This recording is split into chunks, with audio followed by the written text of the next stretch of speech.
السلام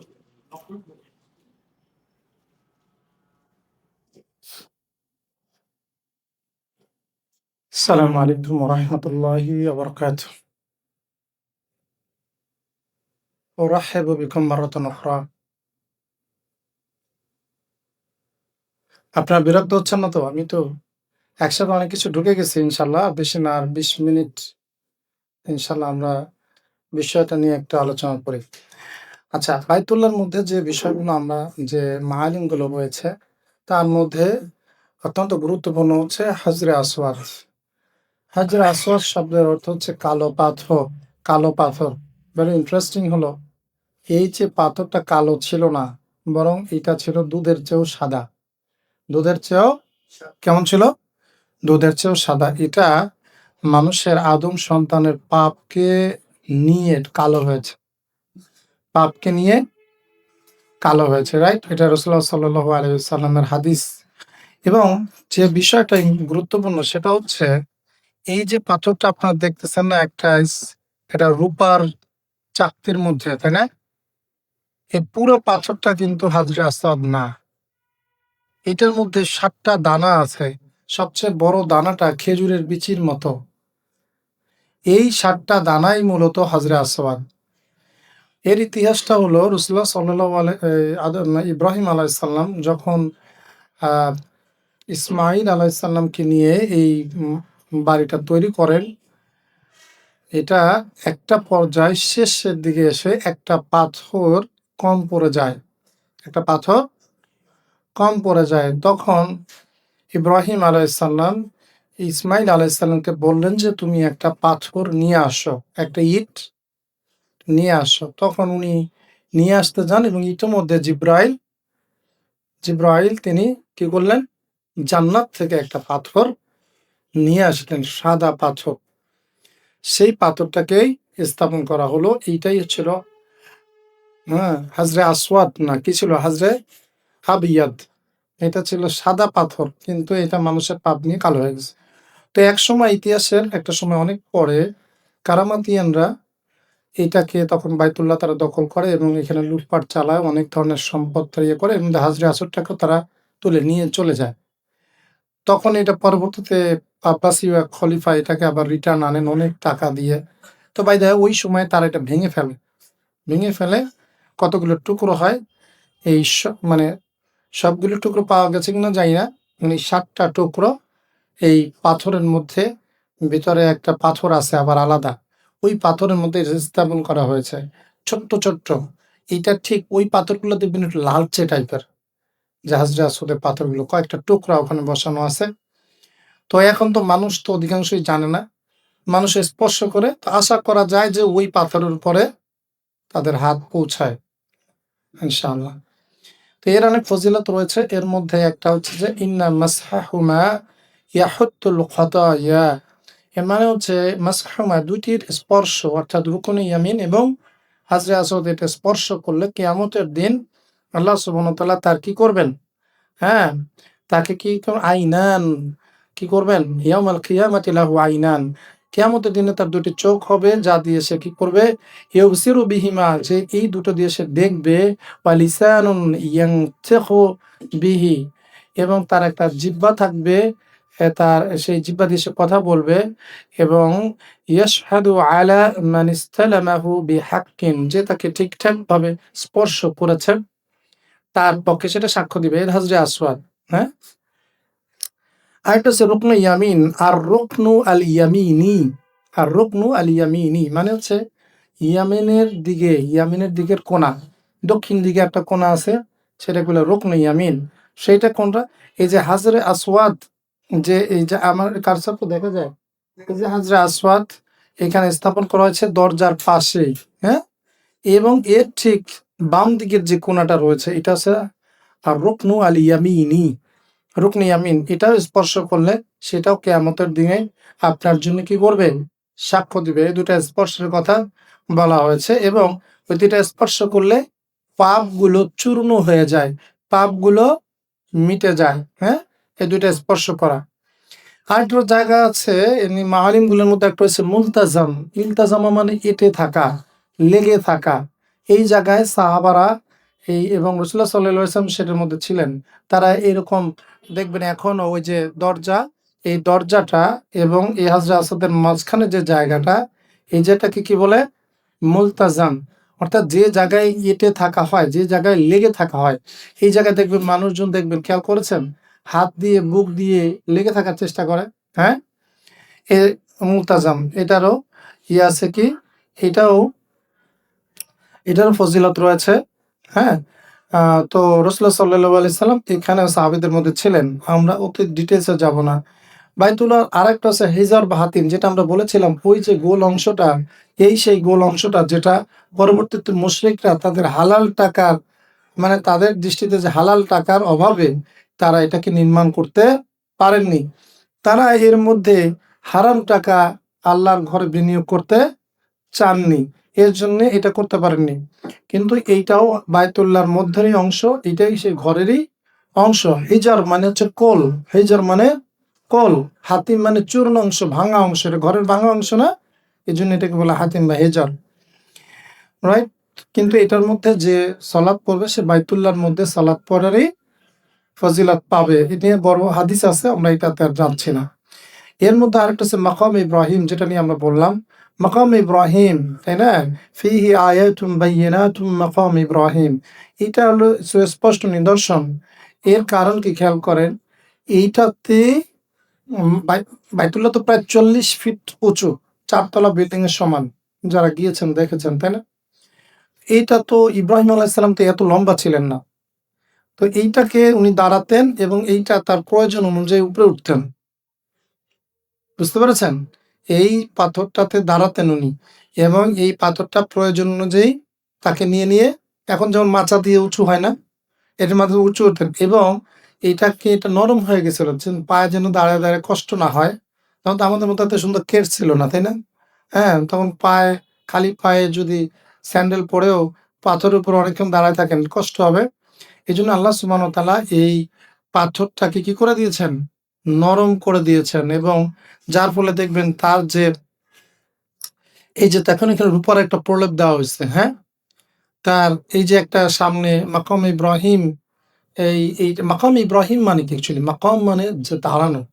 মানে ইব্রাহিমের দাঁড়ানোর জায়গা। তবে ইন্টারেস্টিং হলো এখন যেখানে মাকাম ইব্রাহিম, আসলে মাকাম ইব্রাহিম ওখানে ছিল না। এইটা একদম বাইতুল্লাহর সাথে লাগানো ছিল। এটাকে পরবর্তীতে একটু দূরে আয়না স্থাপন করা হয়েছে, রাইট? মাকাম ইব্রাহিম মানে একদম মানে কাবার সাথে কাছাকাছি ছিল। তো এটাকে একটু দূরে করা হয়েছে। এই যে দেখেন দাঁড়ানোর ফলে ওই পাথরটা নরম হওয়ার ফলে দেখেন একটু গর্ত হয়ে গেছে নিচের দিকে, তাই না? এটা ২-৩ ইঞ্চি নিচের দিকে গর্ত। তো এইটা হলো একটা নিদর্শন। আসলে এতটুকু একটা পাথর এখন থেকে প্রায় ৪,০০০ বছর আগে এই পাথরটার কাহিনী। ইব্রাহিম আলাইহিস সালাম এখন থেকে প্রায় ৪,০০০ বছর, রাসূলুল্লাহ সাল্লাল্লাহু আলাইহি ওয়াসাল্লাম থেকে ২৫০০ বছর। তার মানে এখন থেকে কত? প্রায় ৪,০০০ বছর আগের পাথরটা এখনো রয়ে যাওয়া, এটাও কিন্তু একটা বড় নিদর্শন। একটা পাথরের টুকরা আমাদের এলাকা হারায় কই গেছে ৪,০০০ বছর। কিন্তু ইমাজিন ৪,০০০ বছরে এই টুকরাটা ওই জায়গায় আছে।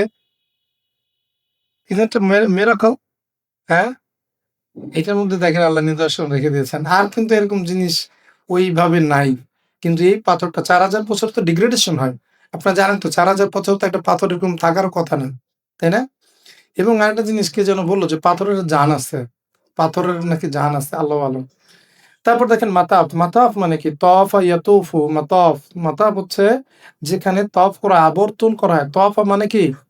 এই যে আবর্তন করে, ফেরেশতারাও যেমন আবর্তন করে আমরাও এরকম কি তওয়াফ করি, তাই না? এই তওয়াফটা কি? ওমরার একটা রুকুনের মধ্যে একটা রুকুন, তাই না? তওয়াফ করতে হয়। এই হচ্ছে মাতাফ। আচ্ছা। এর মধ্যে সাফা, যেটা আমরা বললাম, ইন্না সাফা ওয়াল মারওয়াতা মিন শাআইরিল্লাহ। ফামান হাজ্জাল বাইতা আও ইতামারা ফালা জুনাহা আলাইহি আন ইয়াতাওয়াফা বিহিমা ওয়া মান তাতাওয়া খায়রান ফাইন্নাল্লাহা শাকিরুন আলিম। এখানে একটা মজার কথা আছে, একটু খেয়াল করেন। বলছে ইন্না সাফা ওয়াল মারওয়াতা মিন শাআইরিল্লাহ। সাফা এবং মারওয়া হচ্ছে আল্লাহর নিদর্শন সমূহের মধ্যে থেকে নিদর্শন। ফামান হাজ্জাল বাইতা, যে ব্যক্তি হজ করবে ঘরের, আও ইতামারা অথবা উমরা করবে, ফালা জুনাহা আলাইহি আন ইয়াতাওয়াফা বিহিমা, তার কোনো পাপ নাই যে এই ২ টাতে সে তওয়াফ করবে। তাহলে তাওয়াফের আরেকটা জায়গা কোনটা? হ্যাঁ? এটাকে আমরা বলি মাসআ। মাসআ মানে যেখানে দৌড়ানো হয়। মাসআ মানে যেখানে মানে অ্যাকচুয়ালি চলা বা দৌড়ানো, হ্যাঁ? তো সেক্ষেত্রে তো এটার মাসআ বলি। কিন্তু এখানেও তওয়াফ। এটা মানে তওয়াফ মানে আবর্তন করা। পাক দেই না আমরা? পাক দেই না? আসা যাওয়া করি না? তো এখানে এই কথাটা কেন হলো? কারণ হচ্ছে কি ওই, ওই সময়কার মক্কার মুশরিকরা এই সফা পাড়ার মাঝখানে মূর্তি রাখতো। তাদের ইবাদতের মূর্তি। তো এখন ওই যারা মুমিন হইছে, মুসলিম হইছে, তারা চিন্তা করলো এই মূর্তির এখানে গিয়ে আমরা মানাসিক করব, এটা কেমন জিনিস? এটা কি ভালো হবো জিনিসটা? এর জন্য এখানে বসে আপনি যদি দেখেন যে আল্লাহ এটা সাই করবে, এর মধ্যে গুনার প্রসঙ্গ আসলো কেন? আমার কথা বুঝেন নাই? ফালা জুনাহা আলাইহি। মানে এখানে কোনো মানে পাপ নাই যে এর মধ্যে সে তওয়াব করবে। তো এখন কথা হচ্ছে এটা তো আমার করতে হবে। এর মধ্যে আবার গুনাহ প্রসঙ্গ আসলো কেন? মূলত এইটা না জানলে আপনি বুঝবেন না কোনদিন যে এইখানে এই কথাটা কেন আসলো। কারণ এখানে মূর্তি রাখা ছিল। তখন ওই মূর্তি রাখা ছিল সাহাবারা তখন একটু কনফিউজড হয়ে গেলেন যে এই মূর্তি রাখা এখানে গিয়ে আমরা এরকম করব, এটা না আবার কোন শিরক হয়ে যায় নাকি না? তখন আল্লাহ সুবহানাহু ওয়া তাআলা বলেছেন সমস্যা নাই। এখানে তাওয়াফ করতে তোমাদের কি হয়? কোন পাপ নাই। হ্যাঁ? আর যে স্বেচ্ছায় এটা করবে এটা ভালো হবে। হ্যাঁ? আল্লাহ সুবহানাহু ওয়া তাআলা শাকির আলিম। তো এই হচ্ছে তারপরে মারওয়া পাহাড়। সাফা পাহাড়ের পাদদেশে দারুল আরকাম বিন আবিল আরকাম তার বাড়ি ছিলেন। এই যে ইসলামের ১ম মাদ্রাসা, ইসলাম মানে রাসূলুল্লাহ সাল্লাল্লাহু আলাইহি ওয়াসাল্লামের শরীয়তের ১ম মাদ্রাসা বলা হয়। যখন ১ম এ ৩ বছর গোপনে দাওয়াত করতেন তখন ওই সাফা পাহাড়ের পাদদেশে এটা ছিলেন। হ্যাঁ?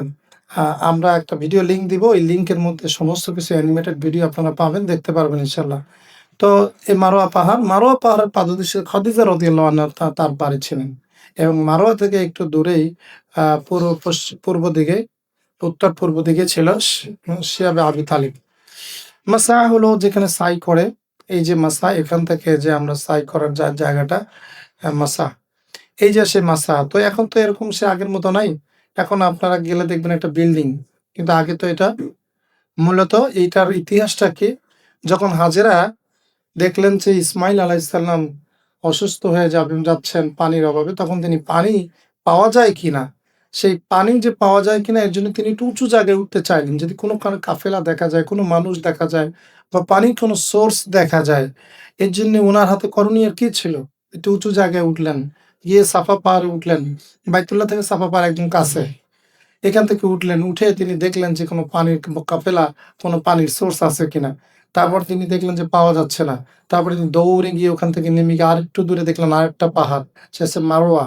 তো মারওয়াতে দৌড়ে গিয়ে উঠে দেখলেন যে কোনো পানির সোর্স আছে কিনা, কোনো কুয়া আছে কিনা, অথবা কোনো কাফেলা এখান থেকে যায় কিনা যাদের থেকে একটু পানি পাওয়া যায়। এভাবে উনি ৭ বার তিনি সাই করলেন, তিনি দৌড়ালেন। এবং দেখেন একজন মহিলা তার বাচ্চা মুমূর্ষু অবস্থায় পানির অভাবে, তার ওই সময় সাইয়ের পেরেশানি, আর আমরা এখন যে গল্প করতে, করতে সাই করি এক হলো? তখন আমার ওই হিস্ট্রিটা খেয়াল রাখতে হবে যে এই সাই কিন্তু, এবং আল্লাহ সুবহানাহু ওয়া তাআলা তার এই সাই করাকে এত পছন্দ করলেন যে এটা হজের মানাসিকের মধ্যে রেখে দিলেন। এটা কি ইব্রাহিম আলাইহিস সালাম করেছেন? ইসমাঈল আলাইহিস সালাম করেছেন? কে করেছেন? যাকে আমরা বলি দাসী, হাজেরা, তাই না? সেই ইসমাঈল আলাইহিস সালামের মা হাজেরা আলাইহিস সালাম তিনি এই যে প্রচেষ্টাটা করলেন তার বাচ্চার জন্য, আল্লাহ সুবহানাহু ওয়া তাআলা এটা আমাদের জন্য কি? একটা মানাসিক করে দিলেন। এটা আমাদের জন্য একটা জরুরি কাজ করে দিলেন। তারপর উনি ৭ বার যখন এরকম চক্কর দেওয়া হয়ে গেল ৭ বার, তখন মারোয়া পাহাড় থেকে হঠাৎ করে খেয়াল করলেন শিশুপুত্র ইসমাঈলের পায়ের আঘাতে, মানে পায়ের থেকে এক পানি উঠছে। পানি পড়ছে। তখন এটা আসলে কি ইসমাঈলের পায়ের আঘাতে তো আর পানি ওঠে না। জিবরিলের এসে এখান থেকে একটা কুয়োর মতো তৈরি করে দিলেন। তখন ওই হাজেরা এসে পাথর দিয়ে সেই পানিটাকে আবদ্ধ করলেন। এই হলো জমজম কূপ, যেটাকে আমরা কি বলি? বি'রু জমজম, হ্যাঁ? জমজম, মাউ জমজম, আপনারা দেখেন না? জমজমের যে পানি, এইটা সেই সোর্স, এবং এইটা এখন পর্যন্ত সেই কুয়ো, একটা কুয়ো কতদিন পানি দেয়? একটা কুয়ো কতদিন পানি যে ৪,০০০ বছর ধরে সেই কুয়াটা পানি দিচ্ছে। সুবহানাল্লাহ, হ্যাঁ? এটা একটা বড় একটা নিদর্শন। হ্যাঁ? সেই কুয়াটা, তো সেই কুয়াটা মাতাফের মধ্যেই। কিন্তু এখন দেখা যায় না, এর নিচে এর অ্যারেঞ্জমেন্ট আছে, রাইট? ওখানে। তো নবী সাল্লাল্লাহু আলাইহি ওয়াসাল্লাম বলছেন যে, আল্লাহ হাজেরার উপর রহম করুক, যদি তিনি এই ইয়েটা না দিতেন তাহলে পুরা আরব এই পানিটা মানে পাইছে, উনি আটকায় দিছে। হ্যাঁ? তো এইটা হলো সেই জমজমের ইতিহাস। এরপরে নবী সাল্লাল্লাহু আলাইহি ওয়াসাল্লামের জন্মের স্থান এটা আসলে ওই যে বলা যে লাইব্রেরিটা ওইখানে। তবে ঐতিহাসিকভাবে ওদিকেই মেনশন করে। আব্দুল্লাহর যে বাড়ি ছিল সেই বাড়িটা ছিল মারোয়া পাহাড় থেকে পূর্ব দিকে। আসলে এই জায়গায় ছিল আসলে। তো এগুলো অনেক সময় সুস্পষ্ট প্রমাণিত না বা ঐতিহাসিকভাবে যে বর্ণনা আসে তাতে মনে হয় যে এদিকেই ছিল। এছাড়া হেরা পাহাড় আপনারা দেখবেন প্রায় ৩৪৪ মিটার তার পাদদেশ থেকে, সমুদ্রপৃষ্ঠ থেকে না, পাদদেশ থেকে। এখানে রাসূলুল্লাহ সাল্লাল্লাহু আলাইহি ওয়াসাল্লামের উপর ওহী নাজিল হয়। রাসূলুল্লাহ সাল্লাল্লাহু আলাইহি ওয়াসাল্লাম টানা ৩ বছর হেরা পাহাড়ে তিনি গিয়েছিলেন এবং তিনি ওখানে ধ্যান হলো ইবাদত। আসলে কি ওইরকম আল্লাহর ধারণা তো ওইখানে ওইভাবে ছিল না। মানে আল্লাহর ধারণা ছিল, মানে বলছিলাম যে ইসমাইল আলাইহিস সালামের যে দাওয়াতটা সেটা একত্ববাদের কিছু কনসেপ্ট ছিল, কিন্তু সার্বিকভাবে যে দ্বীনের মধ্যে বিকৃতি ঘটেছিল। তাই না? হ্যাঁ? এজন্য তো ওয়াজাদাকা দাল্লান ফাহাদা। মানে এই যে তুমি তো জানতে না কিতাব কি, তাই না? এগুলো বললে আবার চিটাগাং মানুষ আমার বের করে দিবে। মানে রাসূলুল্লাহ সাল্লাল্লাহু আলাইহি ওয়াসাল্লাম ৪০ বছর এই হেরা পাহাড়ের আগে উনি জানতেন না। এখন যদি এটা বলি তাহলে আপনি বলবেন উনি জানতেন না মানে বদমাইশ। উনি তো জানতেন না তো হেরা পাহাড়ে কেন আসছে তাহলে? ঘটনা তো এরকমই, তাই না? না আমি কি উল্টাপাল্টা বলব নাকি? বাই দ্য ওয়ে, এখন আপনারা পারলে তাকে একদম ইয়ে করে দেন। সে করতে পারেন, কিন্তু ১ম এ আল্লাহ সুবহানাহু ওয়া তাআলা তাহলে বললেন কেন যে তুমি তো জানতে না কিতাব কি, তাই না? ওয়াজাদাকা দাল্লান ফাহাদা এর মানে কি? মানে কিতাব সম্পর্কে, দিন সম্পর্কে তো রাসূলুল্লাহ সাল্লাল্লাহু আলাইহি ওয়াসাল্লামের স্পষ্ট ধারণা ছিল না। পরবর্তীতে ওহী নাজিল করেছেন। তারপর তিনি তুমি তো ১ম এ পড়তেই পারতেন। বলছে, "ইকরা বিসমি রাব্বিকাল্লাযী খালাক।" তো উনি বললেন, "মা আনা বিকারিন।" আমি তো পড়তে পারি না। তুমি আমায় পড়তে বলতেছো। তারপর আবার বলছে জিবরিল, "ইকরা, পড়ো।" তিনি আবার বললেন, "মা আনা বিকারিন।" আমি পড়তে পারি না। তুমি আমার পড়তে বলতেছো। তারপর ধরে দিছে এক চাপ। ৩য় বারে এক চাপ দিয়ে বলতেছে, "পড়ো, ইকরা।" তারপর বলছেন তিনি, "ইকরা বিসমি রাব্বিকাল্লাযী খালাক, খালাকাল ইনসানা মিন আলাক। ইকরা ওয়া রাব্বুকাল আকরাম।" মজার বিষয় হলো কি, আল্লাহ সুবহানাহু ওয়া তাআলা খেয়াল করেছেন। তিনি বলছেন, "আর রহমান আল্লামাল কুরআন, খালাকাল ইনসান।" খেয়াল করেছেন? মানুষ সৃষ্টি করার আগে বলেছেন আল্লামাল কুরআন। যেন বেঁচে থাকার চেয়ে কোরআন আগে শেখা জরুরি। বুঝলেন না? কথাটা খেয়াল করেন। আর রহমান আল্লামাল কুরআন খালাকাল ইনসান। তো আগে কি বলছেন? আর রহমান খালাকাল ইনসান আল্লামাল কুরআন। তাই বলেছেন? ভেরি ইন্টারেস্টিং না? এমনি মনে হচ্ছে আপনার কাছে? হ্যাঁ? ইকরা, ইকরা পড়ো। এখন পড়তে বলছে কি ডাক্তারি? পড়তে বলছি ইঞ্জিনিয়ারিং। আমরা ইকরা দিয়ে বুঝি যে পড়ো। আল্লাহ বলছে ইকরা, পড়ো ম্যাথমেটিক্স নাকি? ইকরা, ইকরা বিসমি রাব্বিকাল্লাযী খলাক। তোমার রবের নামে পড়ো। তার মানে যেটা আগে হলো কোরআন পড়ো। এরপরে ডাক্তারি পড়ো, ইঞ্জিনিয়ারিং পড়ো। এটা পরের বিষয়, রাইট? তো আমরা একটু বুঝি না। হেরা পাহাড়ে ১ম এ এইটা আব্দুল মুত্তালিবও এই ধ্যানটা করতেন, মানে একাগ্র, মানে এটা হচ্ছে একা থাকা, চিন্তা করা, চিন্তা ফিকির করা। এটা একটা আমল আরকি। তো উনি করতেন। এই হেরা পাহাড় চুজ করার একটা কারণ ছিল এই, এখানে বসে বাইতুল্লাহ দেখা যায়। এটা যদিও প্রায় ৪-৫ কিলোমিটার দূরে, ৫ কিলোমিটার, কিন্তু এটা থেকে বায়তুল্লাহ দেখা যেত। এজন্য এই পাহাড়ের তিনি একদম চূড়ায় উঠে, এখন তো মনে হয় এটা ইয়া করছে, ওই যে কেবল কার-টার দিয়ে একদম মনে করেন এটা সুন্দর একটা জায়গা করছে। এখন আর বেয়ে ওঠা লাগবে না। কেবল কারই চলে যেতে পারবেন, হ্যাঁ? তো এইটা হলো এই হেরা পাহাড়। এখানে কোরআন নাজিল হয়। জিবরিল ১ম বারের মতো এসে কোরআন নাজিলের জায়গা হেরা পাহাড়। গড়ে হেরা, এটা হচ্ছে গড়ে হেরা, অর্থাৎ হেরা যে এটা শিহাবে আবি তালিব, যেখানে রাসূলুল্লাহ সাল্লাল্লাহু আলাইহি ওয়াসাল্লামকে তাদের ২ থেকে ৩ বছর এখানে তাদেরকে বয়কট করা হয়েছিল। এই ইতিহাসটা আমরা এখন ডিটেইলস আর যেতে পারব না। এটা কোথায়? এটা হচ্ছে এই যে মারওয়া পাহাড় থেকে দূরে এইখানে যে বর্তমানে একটা আম আ ইয়ে আছে, ওখানে বাস স্ট্যান্ডের মতো আছে। হ্যাঁ? গেলে দেখতে পারবেন। এখানে শিহাবে আবু তালিব, এখানে বয়কট করা হয়েছিল। গাড়ে সাওর হচ্ছে ৪৫০ মিটার উঁচু। এটা হচ্ছে রাসূলুল্লাহ সাল্লাল্লাহু আলাইহি সাল্লাম, আপনারা দেখবেন যখন হিজরত করতে, যখন রাসূলুল্লাহ সাল্লাল্লাহু আলাইহি ওয়াসাল্লাম মক্কাতে আর অবস্থান করতে পারছিলেন না, তাকে সরাসরি হত্যা করার ষড়যন্ত্র হলো। তখন রাসূলুল্লাহ সাল্লাল্লাহু আলাইহি ওয়াসাল্লামকে আল্লাহ সুবহানাহু ওয়া তাআলা অনুমতি দিলেন যেন তিনি মদিনাতে হিজরত করেন। তার এক বিশাল ইতিহাস আছে, কিন্তু এই হিজরত করার সময় তিনি সরাসরি মক্কা থেকে মদিনার দিকে গেলেন না। তিনি গেলেন মক্কা থেকে ইয়ামেনের দিক, উল্টো দিকে। মক্কা থেকে মদিনার দিকে রওনা উনি দিলেন না। ১ম এ মক্কা থেকে মদিনা হচ্ছে উত্তর দিকে ৪৫০ কিলোমিটার দূরে। কিন্তু তিনি রওনা দিলেন ইয়ামেনের দিকে, দক্ষিণ দিকে। কারণ কাফেরদেরকে ধোঁকা দেওয়ার জন্যে। তারা কোথায় খুঁজবে? তারা শুনছিল যে মদিনা থেকে এরকম লোকেরা আসছে, বায়াত দিছে। মদিনা থেকে তারা নিয়ে যেতে চায়। এর আগে তো রাসূলুল্লাহ সাল্লাল্লাহু আলাইহি ওয়াসাল্লাম হিজরত করার আগে কিছু সাহাবী পাঠায় দিছেন। রাইট? তো তাদের মধ্যে একটা ছিল। তারা জানতেন যে এরকম মদিনাবাসীরা তাকে নিয়ে যেতে চায়, চলে যেতে পারে। এইজন্য রাসূলুল্লাহ সাল্লাল্লাহু আলাইহি ওয়াসাল্লাম মদিনার দিকে রওনা না দিয়ে ঠিক তার উল্টা দিকে রওনা দিলেন। এবং গাড়ে সাওর পর্বত, এখানে তিনি ৩ রাত অবস্থান করেন। এখানে তিনি ৩ দিন অবস্থান করেন এই পর্বতের এই জায়গায়। এবং এখানেও তারা কাফেররা গিয়েছিল এবং গিয়ে তাদেরকেও দেখেই ফেলছিল। কিন্তু আল্লাহ সুবহানাহু ওয়া তাআলা তখন তাদের চোখের সামনে পর্দা ফেলে দিয়েছেন এবং তারা দেখতে পাননি। ওই যে আবু বকর রাদিয়াল্লাহু আনহুর কথা শুনেছেন না? তারা যদি পায়ের দিকে তাকায় তাহলে তো আমাদেরকে ধরে ফেলবে। তখন আল্লাহ সুবহানাহু ওয়া তাআলা রাসূলুল্লাহ সাল্লাল্লাহু আলাইহি ওয়াসাল্লাম বলেছেন, লা তাহজান ইন্নাল্লাহা মা'ানা। তাই না? এগুলো কোরআনে এসছে সব এইগুলোর কথা। আবু কুবাইস এবং আজিয়াত পাহাড়, এই ২ টা পাহাড়ের কথা হাদিসে অনেক আসছে। এই আবু কুবাইস পাহাড়টা হচ্ছে এইটা দেখেন, এই যে সাফা পাহাড়, এটা কি? সাফা পর্বত। এর পাশে হচ্ছে কি? আবু কুবাইস এবং এর অপোজিটে এটা হচ্ছে আজিয়াত পাহাড়। এজন্য বিভিন্ন সময় যে বলা হয়েছে না ২ টা পাহাড় আমি চাপা দিয়ে দেই। হ্যাঁ, ফেরেশতারা থ্রেট দিছে না? মূলত এই ২ পাহাড় হচ্ছে আবু কুবাইস এবং আজিয়াত। হ্যাঁ, বলে যে এই ২ পাহাড়ের মধ্যে চাপা দিয়ে দিই, হ্যাঁ? দারুন নাদওয়া হচ্ছে যে জায়গাতে কাফেররা, সেটা তো এখন নাই, সেটা ছিল ঠিক হাতিমের উল্টা দিকে। দারুন নাদওয়া। হজের মানাসিকগুলো আমরা যাব না। মিনা, আরাফা। এই আরাফার একটু ইতিহাস বলি। এই আরাফার জায়গাটাতে মা আদম আলাইহিস সালাম এবং হাওয়া এই ওনারা মিলিত হয়েছেন। আর যখন জিবরাইল আলাইহিস সালাম এই হজের মানাসিক শিখাচ্ছিলেন, তখন উনি বলছে আরফতু, আরফতু।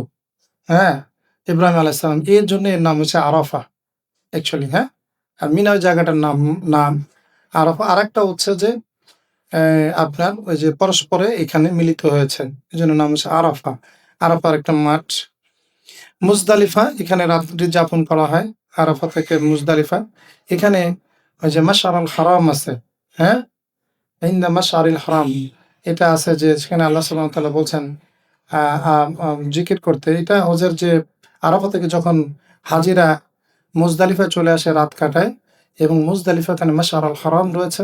ওখানে সকালবেলা ফজরের সলাতের পরে ওখানে বলছে, তুমি তোমার বাপ-দাদার চেয়েও বেশি যেভাবে স্মরণ করে তার চেয়ে বেশি আল্লাহকে স্মরণ করো। এই মুজদালিফায় রাত কাটানোর একটা জায়গা। হ্যাঁ? ইজদালাফা শব্দ হচ্ছে কাছাকাছি হওয়া। রাইট? সেখান থেকে আসছে মুজদালিফা। জামারায় কঙ্কর নিক্ষণ। এর ইতিহাসটা তো আপনারা মোটামুটি আর কিছু না জানলেও এটা জানেন, শয়তানকে পাথর মারা, তাই না? এটা মোটামুটি সবাই জানে। তবে এখানে ঘটনা হচ্ছে কি, অনেকে বলে এটা শয়তানকে পাথর মারা না। আসলে এটা শয়তানকেই পাথর মারা। হ্যাঁ, এইটা ওই উদ্দেশ্যেই মারা হয় এবং শয়তান ওখানে বসে ধোঁকা দিয়েছিল। এজন্য তাকে এখন ওই জামারাটাকে প্রতীক অ্যাকচুয়ালি, হ্যাঁ? এই প্রতিষ্ঠানগুলো তো বুঝাইতে হবে যে কোন জায়গায় শয়তানটা ছিল। এজন্য ওই শয়তানের ওই জায়গা থেকে স্তম্ভ তৈরি করা হয়েছে। কিন্তু বেসিক্যালি স্পিরিটটা শয়তানকেই পাথর মারা, এটা সুস্পষ্ট হাদিসে এসছে এবং এটা গ্রহণযোগ্য হাদিস। সুতরাং এটাকে অস্বীকার করার কোনো উপায় নেই। তারপর হচ্ছে মদিনা। এবার যদি আমরা মদিনাতে যাই, তো মদিনারও এরকম একটা হারাম অঞ্চল রয়েছে। যেমন মক্কার একটা হারাম অঞ্চল রয়েছে, যেটা আল্লাহ সুবহানাহু ওয়া তাআলা হারাম করেছেন এই টেরিটরিটা। মদিনারও একটা হারাম অঞ্চল রয়েছে এরকম। এই যে হারামের সীমানা আমরা দেখতে পাচ্ছি, এটা রাসূলুল্লাহ সাল্লাল্লাহু আলাইহি ওয়াসাল্লাম করেছেন। রাইট। মদিনার অনেক ফজিলত রয়েছে। মসজিদে নববী, যখন রাসূলুল্লাহ সাল্লাল্লাহু আলাইহি ওয়াসাল্লাম ১ম মদিনা ইয়াসরিবে যান, অ্যাকচুয়ালি ১ম এ তিনি কুবাতে যান। সেখানে ৪ থেকে ১৪ দিন ২ টা মত রয়েছে অবস্থান করেন। তারপরে তিনি মসজিদে নববী, এই যে আমরা দেখছি, তখনই মসজিদে নববী কিবলা ছিল বাইতুল মুকাদ্দাসের দিকে। হ্যাঁ? এবং তার পিছনের দিকে এই যে তার স্ত্রীদের ঘর, রাইট? তখন তো ১৩ টা বিবাহ করেন নাই। তখন বিবাহ করছেন খাদিজা রাদিয়াল্লাহু আনহা ইন্তেকালের পরে ছিলেন ২ জন। কে? সাউদা এবং সম্ভবত এরপর হচ্ছে আয়েশা রাদিয়াল্লাহু আনহা। তো এই ঘরের এই যে মসজিদের ছিল কি, এই যে উহুদ পাহাড়, এই যে পাহাড়টা দেখছেন উহুদ পাহাড়, কিবলা ছিল এদিকে। পরে ২ বছর পরে মসজিদে কিবলা তাইনে কিবলাকে ঘুরিয়ে দেওয়া হয়, বাইতুল্লাহর দিকে করা হয়। এবং এখানে আমি একটু জিনিস বলে শেষ করি। যে এরপরে বদর, উহুদ, খন্দক এই বিষয়গুলো রয়ে গেছে। তো ইনশাআল্লাহ আমরা জিয়ারার সময় অনেকেই বদর, উহুদ, খন্দক এই জায়গাগুলোতে যাই। সেই যুদ্ধগুলোর বর্ণনাগুলো আজকে আমরা করতে পারছি না। আমরা রাসূলুল্লাহ সাল্লাল্লাহু আলাইহি ওয়াসাল্লাম যে এবং তার সাহাবীদ্বয় অর্থাৎ আবু বকর এবং ওমর রাদিয়াল্লাহু যে কবর এবং সেগুলো আমি একটু সংক্ষিপ্ত বলে শেষ করে দিব ইনশাআল্লাহ। এই যে ছিদ্র ৩ টা আমরা দেখি, তাই না? অনেকে দেখেছেন না? এবং মনে করি যে পিছনের বড় ছিদ্রটার পিছনে রাসূলুল্লাহ সাল্লাল্লাহু আলাইহি ওয়াসাল্লামের কবর। হ্যাঁ? কি বলেন? রওজা বা কবর বললে আবার আপনারা মাইর দিতে পারেন। হ্যাঁ, কবর না, এটা আসলে কবরুন নবী। ঠিক আছে? কোনো সমস্যা নেই। বা রওদাতুন নবী, হ্যাঁ? তো এই যে কবর, এর পিছনেই কবর না আসলে, হ্যাঁ? এটা একটু প্রতীকী আসলে। ৩ টা নাম। বেসিক্যালি এই কবরের ইতিহাসটা আমি একটু বলি। এই যে জিনিসটা আমরা দেখছি, যদি আমরা এটাকে দেখি রওদাতুম মিন রিয়াদিল জান্নাহ। রাসূলুল্লাহ সাল্লাল্লাহু আলাইহি ওয়াসাল্লাম মিম্বর থেকে এই যে জায়গাটা রয়েছে তার বাড়ি, এই জায়গাটা হচ্ছে রওদাতুম মিন রিয়াদিল জান্নাহ, তাই না? এই ঘরের মধ্যে আয়েশা রাদিয়াল্লাহু আনহার হুজরা ছিলেন এটা। এইটা আয়েশা রাদিয়াল্লাহু হুজরা, হ্যাঁ? এবং এটা হলো বসার ঘর। একটা হচ্ছে গুরফা, একটা হচ্ছে হুজরা। তো দেখেন এই ঘরে, এইটা হচ্ছে এই যে তার ঘর, এটা হলো বসার ঘর। মানুষ এসে বসতেন। ২ রুমের একটা ঘর, এটা দরজা। তাই না? এই যে পানির এটা হচ্ছে মিউজিয়াম থেকে তোলা। এই যে একটা খাট। রাসূলুল্লাহ সাল্লাল্লাহু আলাইহি ওয়াসাল্লাম যখন ইন্তেকাল করেন, তখন এই খাটটা এখান থেকে সরে তাকে এখানে দাফন করা হয়। কবরস্থ করা হয়। হ্যাঁ? এবং তখনও এই খাদিজা এই আয়েশা রাদিয়াল্লাহু আনহা এই বাসায় ছিলেন। এই হুজরার মধ্যেই ছিলেন। তারপরে যখন আবু বকর রাদিয়াল্লাহু আনহু ইন্তেকাল করেন, তখন আপনার এই যে কবরটা দেখতে পাচ্ছেন, এই কবরটা, হ্যাঁ? এরপরে যখন ওমর রাদিয়াল্লাহু আনহু ইন্তেকাল করেন, তখনও এই যে কালো পর্দাটা ছিল না। আবু বকর রাদিয়াল্লাহু আনহু যখন ইন্তেকাল করেন, তাকে কবরস্থ করা হয়, তখন এই কালো যে দেয়ালটা ছিল, এটা ছিল না। আয়েশা রাদিয়াল্লাহু আনহা এই জায়গায় ছিলেন। রাদিয়াল্লাহু আনহা এই জায়গায় ছিলেন। পরবর্তীতে ওমর রাদিয়াল্লাহু আনহু যখন ইন্তেকাল করেন, তাকে এখানে কবরস্থ করা হয়। এই যে কবর দেখেন ৩ টা, ১ টা ২ টা ৩ টা, হ্যাঁ? তখন তিনি একটা পর্দা টানিয়ে দেন। পর্দাটা টানিয়ে দেন এবং এই পর্দা টানিয়ে তিনি এই পাশে অবস্থান করেন। আয়েশা রাদিয়াল্লাহু আনহা। তো এই ৩ টা কবর বেসিক্যালি আমরা এখন যেখানে দেখি তার থেকে অনেক নিচুতে। এবং আমরা যে ঘরটাকে, আমরা যে আসলে তার এই যে হুজরা এবং এখানে একটা একটা একটা কুব্বা, যেটাকে বলে কি, গম্বুজ তৈরি করা হয়েছিল। সেই গম্বুজটা একসময় যে বিদ্যুৎ, মানে কি বলি আমরা, আপনারা কি বলেন? বিদ্যুৎ পড়ে না যে বজ্রপাত। সে বজ্রপাতের এটা একসময় হয়ে যায়, পুড়ে যায়। একদম উপরে বজ্রপাত পড়েছিল এটার উপরে। তারপরে দেখেন মানুষ বজ্রপাতে মারা গেলে পরে ঠাড়া করে মারছে না? আপনাদের এখানে বলে এরকম? যাই হোক, আমাদের ওখানে বলে। তো খারাপ মনে করে না? যে আল্লাহ তাআলা একদম, অথচ নবী সাল্লাল্লাহু আলাইহি সাল্লামের কবরের উপরে এখানে জানি না এখন এই যে মানে গম্বুজ নির্মাণ করতে বলছে আল্লাহ, হয়তো এটারে এই পোড়ায় দিছে। গম্বুজ নির্মাণ করতে নিষেধ করছেন না রাসূলুল্লাহ সাল্লাল্লাহু আলাইহি সাল্লাম? কিন্তু এই গম্বুজটা একবার পুড়ে গেছিল। গম্বুজটা ছিল সাদা। এটা পরবর্তীতে আব্দুল মালিক সম্ভবত, অথবা কোনো উমাইয়া খলিফা এটা ১ম নির্মাণ করেন। পরবর্তীতে এটা সবুজ গম্বুজ করা হয়। ১ম এ এটা ওই কালারের গম্বুজ ছিল না। ১ম ছিল এটা অ্যাশ কালারের বা সিলভার কালারের। বাই দ্য ওয়ে, এই দেখেন এই সেই হুজরা এবং তার ঘর, ২ টা রুমের মধ্যে। এখানেই রাসূলুল্লাহ সাল্লাল্লাহু আলাইহি ওয়াসাল্লামকে কবরস্থ করা হয়। পরবর্তীতে একটা সময় তার লাশ চুরির রিস্ক হয়। তখন এর চারপাশে একটা বড় সীসার প্রাচীর তৈরি করা হয় এবং এইটার চারপাশে আরো অনেক নিচ থেকে, যাতে করে তার লাশ মাটি খুঁড়ে কি করা যায় না? না নিতে পারে। এর জন্যে আমি ঠিক এই মুহূর্তে মনে নাই। সম্ভবত এই এক খলিফা এটাকে নির্মাণ করেন। কেন এই পেন্টাগন কেন তৈরি করা হলো? কারণ যাতে করে এইটা মুখোমুখি হয়ে নামাজ না পড়তে পারে। ক্লিয়ার? এইভাবে এই শেপে একটা করা হয়। এর মধ্যে তার মানে আমরা এখন যে ঘরটা দেখি, যে ছিদ্রটা দেখি, সেটা কি? এইটা। হ্যাঁ? আমরা যে এখন যেটা দেখি হাঁটার সময়, সেটা কোনটা? আমরা হাঁটি কোন জায়গা দিয়ে বলেন তো? এই জায়গা দিয়ে হাঁটি, এই জায়গা দিয়ে। যখন আমরা সালাম দিতে যাই বা আপনারা যাবেন, আমাদের এই যে বাবে রহমাত, বাবে জিবরিল এগুলো আছে দেখবেন, হ্যাঁ? এই বাবে সালাম বলে, এটাকে কি বলে? বাব সালাম। এই গেট দিয়ে আমরা ঢুকে এখান থেকে যাই। এইটা দেখি। কি দেখি? আমরা দেখি এইটা। এই জিনিসটা দেখি। এইটার মধ্যে ছিদ্র। কিন্তু কবর কোথায়? না, আমাদের ধারণা ওই ছিদ্রের মধ্যে দিয়ে ওই যে একটা গিলাফ দেখা যায় এই পেন্টাগনের উপরে, আমরা মনে করি এটা কবরের গিলাফ। এটা অনেকে ধারণা করে এবং দেখবেন এই এইখানের ছবি ঘুরে নবী রাসূলুল্লাহ সাল্লাল্লাহু আলাইহি ওয়াসাল্লামের কবর মোবারক দেখেন না ইন্টারনেটে? দেখছেন কেউ? আসলে এইখানে হাজার বছরে কেউ ঢোকে নাই। ঢোকা সম্ভব না। এটা পুরা সিলড, এর কোনো দরজা নাই। হ্যাঁ? এভাবে করে এটা সিল করা অনেক আগে থেকে। এখানে অনেক দিন ধরে মানুষ ঢোকে না। এই গাল-গল্প এগুলো সব যারা এখন কবরের ছবি দেখাবে। কারণ আর ঘটনা হচ্ছে কি, কবরটা আরো অনেক নিচুতে। কারণ এখন মাটি পড়ে কি জায়গাটা উঁচু হয় না? এর এলিভেশন অনেক নিচুতে এবং এই কবর দেখার কোনো সুযোগ নাই অ্যাকচুয়ালি। তো এরপরে ওখানে রয়েছে বাকি কবরস্থান যেখানে অনেক সাহাবাদের কবর রয়েছে। এর মধ্যে আয়েশা রাদিয়াল্লাহু আনহার কবর রয়েছে, সাফিয়া রাদিয়াল্লাহু আনহার কবর রয়েছে, উম্মে সালামা রাদিয়াল্লাহু আনহা তাদের কবর রয়েছে। এইটাকে বলা হয়েছে আয়েশা রাদিয়াল্লাহু আনহার কবর। যদিও ওরা কোনো সাইন সিল কিছু রাখে নাই। কারণ মানুষ এটা হামলায় পড়বে, তাই না? কেউ ভালোবাসায় পড়বে, কেউ আবার শিয়ারা কিভাবে পড়ে? ঘৃণার ভয়, ঘৃণায় পড়তে পারে। তো এর জন্যে এটা ওরা কোনো চিহ্ন রাখেনি। এছাড়া এখানে ইমাম মালিক এবং তার শিক্ষক নাফি রাহিমাহুল্লাহ তার কবর। এগুলো ইয়াতে পাওয়া যায় আরবের বিভিন্ন ইয়া থেকে। ওনারা তো জানে মোটামুটি। অফিসিয়ালি হয়তো এখানে লেখে নাই, বাট তার মানে কি মানুষ জানে না? জানে। তার কবরগুলো রয়েছে। এছাড়া আপনারা দেখবেন মসজিদে কুবা, যে মসজিদটা ব্যাপারে কোরআনে বলেছে উসসিসা আলা তাকওয়া, তাকওয়ার উপর প্রতিষ্ঠিত, যে রাসূলুল্লাহ সাল্লাল্লাহু আলাইহি ওয়াসাল্লাম যে মসজিদে কুবা, এই কুবার কথা এখানে কুবাবাসীদের কথা আল্লাহ সুবহানাহু ওয়া তাআলা কোরআনে উল্লেখ করেছেন, প্রশংসা করেছেন তাদের পবিত্রতার জন্যই। এই মসজিদে কিবলাতাইন হিজরতের ২ বছর পরে রাসূলুল্লাহ সাল্লাল্লাহু আলাইহি ওয়াসাল্লামের মনের ইরাদা অনুযায়ী আল্লাহ সুবহানাহু ওয়া তাআলা কিবলা বাইতুল মুকাদ্দাস থেকে ঘুরিয়ে এটা কাবার দিকে নিয়ে আসেন এবং এই মসজিদেই আসর সালাতের ২ রাকাত পরে কিবলা ঘুরিয়ে দেওয়া হয়। এজন্য এটাকে বলে মসজিদে কিবলাতাইন।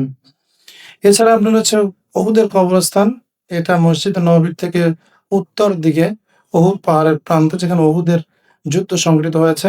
সেই যে শুহাদা, মাকবারাতুশ শুহাদা, মানে এই যে শহীদের কবরস্থান, এখানে হামজা রাদিয়াল্লাহু আনহু তার কবর রয়েছে। এছাড়া ৭০ জন শহীদের এখানে কবর রয়েছে। এখানে জাবালে রুমাত রয়েছে। যে জাবালে রুমাত হচ্ছে তীরন্দাজদের পাহাড়, যে পাহাড়ের উপর রাসূলুল্লাহ সাল্লাল্লাহু আলাইহি সাল্লাম ৫০ জন তীরন্দাজকে অবস্থান করতে বলেছিলেন এবং তারা যখন গনিমতের মাল সংগ্রহ করতে গেল, তারপরে একটা বিপর্যয় ঘটে। আজকের প্রোগ্রামে ইনশাআল্লাহ এটার ডিটেইলস আমরা যাচ্ছি না। এছাড়া রয়েছে খন্দকের ৭ মসজিদ। মাআলিমগুলোর মধ্যে রয়েছে যে খন্দকটা আ করা হয়েছিল, তার মধ্যে এই যে খন্দকটা উহুদ পাহাড়ের এখান থেকে শুরু করে সালাম পর্বতকে সামনে রেখে, মদিনাকে দক্ষিণ দিকে রেখে এই যে খন্দকটা আমরা দেখছি যে ট্রেন্স প্রায় ৫০০ হাত লম্বা। এটা করা হয়েছিল আহজাবের যুদ্ধে বা খন্দকের যুদ্ধে যেটাকে আমরা বলি। সেই জায়গায় এই যে ৭ মসজিদের এই জায়গাটা, তো এখন এগুলো মাআলিমগুলো আর দেখে বোঝার কোনো উপায় নাই। এছাড়া হচ্ছে বদর প্রান্তর, প্রায় মদিনা থেকে ১৫০ কিলোমিটার আ পশ্চিমে বদর প্রান্তর, লোহিত সাগরের ঠিক পাশেই। এখানে আপনারা জানেন যে ইসলামের যে ১ম বড় যে যুদ্ধটা বদর যুদ্ধ সংঘটিত হয় এবং এর অনেক ফজিলত এগুলো আমরা জানি। ইনশাআল্লাহ আজকে আলোচনা করছি না। এর মধ্যে রয়েছে জাবালুল মালাইকা, বদর যুদ্ধে যে ওখানে সবাই যাবেন। খুবই সুন্দর জায়গাটা। মানে এটা কেমন যেন মনে হয় যে আসলে এই পাহাড়ে ফেরেশতা নামছে। কারণ এই পাহাড়টা অন্য কোনো পাহাড়ের মতো না। এই পাহাড়টা বালির পাহাড়। অন্য সবগুলো হচ্ছে একদম পাথরের পাহাড়। রাইট? এই পাহাড়ে মানুষ ওঠে। আমিও গিয়েছি কয়েকবার। এই এটা হলো জাবালুল মালাইকা। বদর যুদ্ধে যখন ফেরেশতারা নাজিল হয়, তখন এই পাহাড়েই তারা নাজিল হয়। ঠিক আছে? তো বন্ধুরা, আজকে আমরা এখানেই শেষ করে দিচ্ছি ইনশাআল্লাহ। তো পরবর্তীতে ইনশাআল্লাহ এই বিষয়গুলো নিয়ে যখন আমরা হজ এবং উমরার ট্রেনিং হবে, বিষয়গুলো নিয়ে আমরা আরো ডিটেইলস ইনশাআল্লাহ আলোচনা করব, মানাসিকগুলো নিয়ে আলোচনা করব। তো আজকের মতো আমরা এখানেই শেষ করে দিচ্ছি। আল্লাহ সুবহানাহু ওয়া তাআলা আমাদের এই আলোচনাটা এবং আমাদের এই বিষয় থেকে উপকৃত করেন, আমাকে উপকৃত করেন এবং আপনাদেরকে উপকৃত করেন। আল্লাহ সুবহানাহু ওয়া তাআলা আমাদের সবার মেহনতকে কবুল করেন। আপনারা সবাই দোয়া করবেন যেন আল্লাহ সুবহানাহু ওয়া তাআলা আমাদেরকে তার বাইতুল্লাহকে বারবার জিয়ারত করার তৌফিক দান করেন এবং এই হজ এবং উমরাতে গিয়ে ওই ঘরটাকে যেন আমরা আবাদ করতে পারি। যেভাবে আল্লাহ সুবহানাহু ওয়া তাআলা চেয়েছেন যেন আমরা বারবার লাব্বাইক বলে সেই ইব্রাহিম আলাইহিস সালামের দাওয়াতকে গ্রহণ করতে পারি। আল্লাহ সুবহানাহু ওয়া তাআলা আমাদের তৌফিক দান করেন। তো আজকে এই পর্যন্তই। আসসালামু আলাইকুম ওয়া রাহমাতুল্লাহি ওয়া বারাকাতুহু। সুবহানাল্লাহি ওয়া বিহামদিহি সুবহানাল্লাহু ওয়া বিহামদিহি আশহাদু আল্লা ইলাহা ইল্লা আনতা আস্তাগফিরুকা ওয়া আতুবু ইলাইক। আসসালামু আলাইকুম ওয়া রাহমাতুল্লাহ।